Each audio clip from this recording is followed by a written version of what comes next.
grabbing is very pertinent in Kikuube district. This is because we think it's because of we found that from the time they discovered oil in Kikuube district, because we have the Kingfisher, we are nearby. We're just 1 kilometer from Kabalega International Airport. So we are finding that many people are coming from other districts because they are speculating land fund.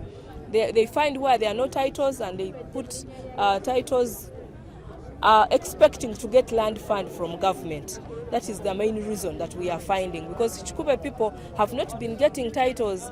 So we are asking government if they can come in, because this is a special case, it's not anywhere in other districts, to come in and help us. Because since oil was found, we are going into a 5th year now. And many people have come. There is a surge of population coming into Kikuube district. And for them, as they are when they come, they know where land is, which is not titled. So you find that big numbers of land have been titled by these people who are speculating land fund and also speculating a lot of selling land at a higher price to investors.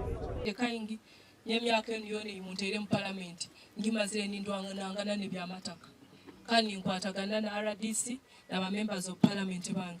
Honorable Minister tumulesana emirundi esatu guno guli mulundu gwakala tumutere mu ngalo. Kandi buli bwayija obwagenda hagire kyatuyambaho. Buli bwayija hano haine byapa ebisazibwamu kandi haine kyaleka egeseza abantu. So obwire ekintu kyamataka kifokere kintu kyamataka. Kwenda kusima program imwe atwaire kuruga Minister of Land ya Slack. Nyonja kubaza ho differently na mugenzi wange. Program ya akwe byapa bigenda kwa bile mtwale bile byapa bili bingi muno ebyo. Olwantu sasa abandi bayingi bano kandi yagaruka yatuyamba kumanya nti batuteire ebyapa. Hakabantu bayikaire muri mu byapa mu mataka ganyu ni mulima muri bayijukuru muri naye bakayikuru emyaka kienda mutamanyire nti bakabateire ebyapa. Baitu program ya Slack niye tumanyisize. Nja kwa example ya Nyairongo. Nyairongo babe bamanyiremo ebyapa nka 2.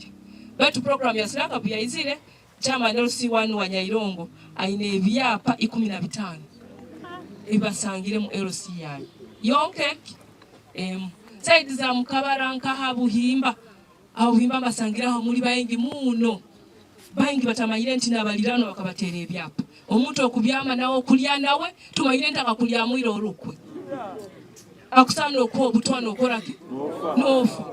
So tukusima program ya Slack abo kutumanyisa ebintu ebi akantanga ine nywena bayinga sabo obwire mungu haruho abaina na issues eziri special nja kusaba nti haruho akupresenting Kikuube Health Center 4 naye katerwe kyapa no ranu sakumha ho chance akabaza ne mata kagwa kuba compensating Prime Minister right Honorable Minister twina mata kaganga ga compensating nka Honorable Kazine lyagambire twine lya muruli mukasa nagandi gona tukwenda mata kago bagatugarurira ha district hano ebyapa ebyo babichwachwane mbabiha abantu bakama bago babitwali akobi obikaroko obutu tokusa kukolera hogenda koroti ekyapa nozanga nti kikyaroho tomanyiro oloba mcompensating plan kegenda garukaho so tukwenda mtongere program egyo ya Uganda Land Commission eje byapa bigabengo mulingo babigabire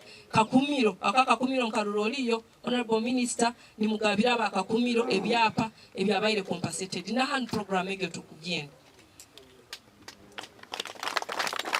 ngarukani saba nti mugezeho muno kuranti buli sub county otweha kaire buli sub county mwanguhye bagiheho abantu muno abasangire nti mubaire mu byapa mutakimanyire halaba baire mu court kumara obwire nabo baliho hano but haba abakasanga saha zino Slack program nerabaho basanga babateire byapa bene sabantu buli sub county mugihe voice mugihulirize at least bafune nka representative babiri habyapa ebyo bakwaire chance nabo nibabaza obatu muno kiri ebyapa ebitusangire abasave y'abasilaka ni bakora ki ni barabamu akebyapa ebyo bikangire muno abantu ababe batamayire nti bateerwe ebyapa so tuikaire niturwana kurora nti ebyapa babisaziremu ebyapa bina abantu bano Honorable Minister okubarora tibaina sente zogenda mu kooti bali bantu bahansi muno omuguluso bagambire ngugo tosa kugamba tasano kutunga sente zokuwa lawyer itwe tume tusaba nti ebyapa bino kulabira mu office yawe babisazemu.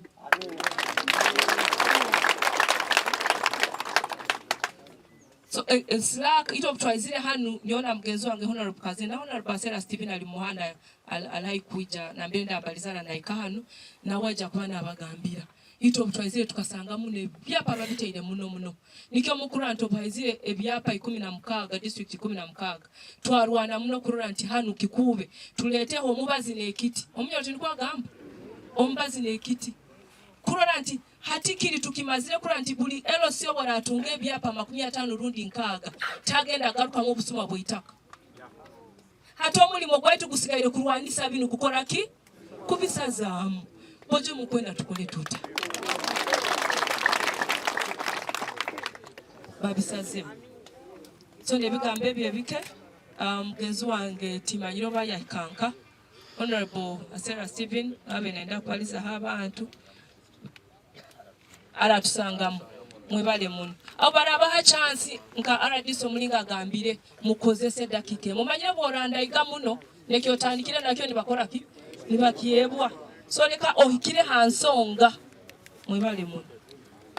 Manya Flora Bangirana omukuraso omukyala Abakulembeze district tubaire hanu na Minister Mayanja Minister wa Lands tumwesere habwe byapa bya Slack tukusima Minister of Lands yatwaire byapa emitwalo 2 mu Kikuube district bali tusangire nte byapa bino abasaveyo bazire kutere byapa bino ebya government yagabira abantu esangire nte abantu abakiro obwingi baikalire habyapa babere batamanyire ebyapa bino mulingo byazire muti babimanyire abalirano ati batere mu mikono area land committee tere mu mikono bate ebyapa bino bikaturuka tukura nti abantu bagiziro kutina tibakubyama tibakulya habwe kintu kino so twayeta Minister wa Lands aijensonga agitahemu hapa kitukura ebyapa biri bingi mu Kikuube ebiteirwe mu butahikira kirugama nti Kikuube bakazora mu Mafuta kandi tuli kilomita emu kuruga akisahe abantu abakiro bingi bateremo ebyapa ni baspeculatinga land fund batere ebyapa bagende mu government abahe sente kandi abandi bakuteramo ebyapa kugaruka kutunde amataka ganu ha sente za haiguru muno so tukwenda government ekitolenke nsonga ya mani akwa kinu tukuranzi nte byapa bino biterwa mu myaka 3 yonka na mbere basangira Mafuta mu Kikuube district kade hoima naba tulinzire muno cyo kubanza kwenda kwamanyisa abantu ba Kikuube ona minister kuruka kubabaliza okumpura ona minister kuruka kubabaliza aina degree 3 zono mateka the senior lawyer aina degree 3 chokora nduka doctor degree yokubanza mateka degree ya kabiri mateka degree yokwasatu mateka asomeseze Bungereza asomeseze mu America so ebya kubanza byona nabimanya muno bakamulonda bamumanyire bajja kubafuna batyamo ekya kabiri abayiro muri mu mukoto muno omulimo goyiwe na kuleta photocopies zebyapa mu kuyiro mbaini mbasaba after Christmas muzireti kale nebyapa bitusalize mu nabo bakatuletera information age so buli muntu akumanya icyapa mubirete njakola list mwandikire baruwa mbi mutwalire bajja kubisazamu Ministry of Lands for the Slack titles that were given to Kikuube district. It is under this background that we are here today. When we were given these land titles, we found that so many people found that they could not be, their land could not be titled.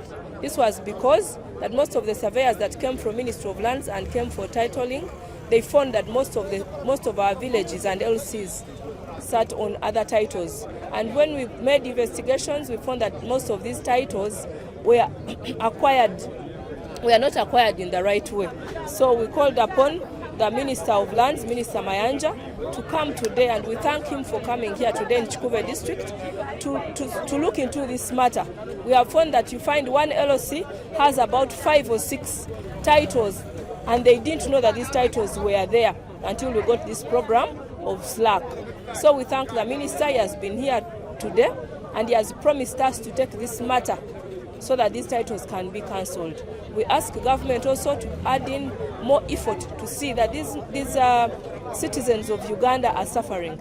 They are not eating, they are not sleeping because of the scare that is going around of these land titles, whom they don't even know the owners that came. Because we see that when they were acquired, neighbors did not sign, area land committee did not sign, so they were acquired fraudulently. So we ask the government to help us and Ministry of Lands to see that these titles are cancelled. Land grabbing is one of the partners. Kubahandikire immediate after Christmas baije bapima abantu obebalekere nga kwalme byabwe. Kandi amushuwa na nyaja kumpa kopi kandi mujja kumutwali base ebintu. Eka tuzine kizina ekya Uganda n'ekya Nyoru mukize tugende hoima. Webale kuija.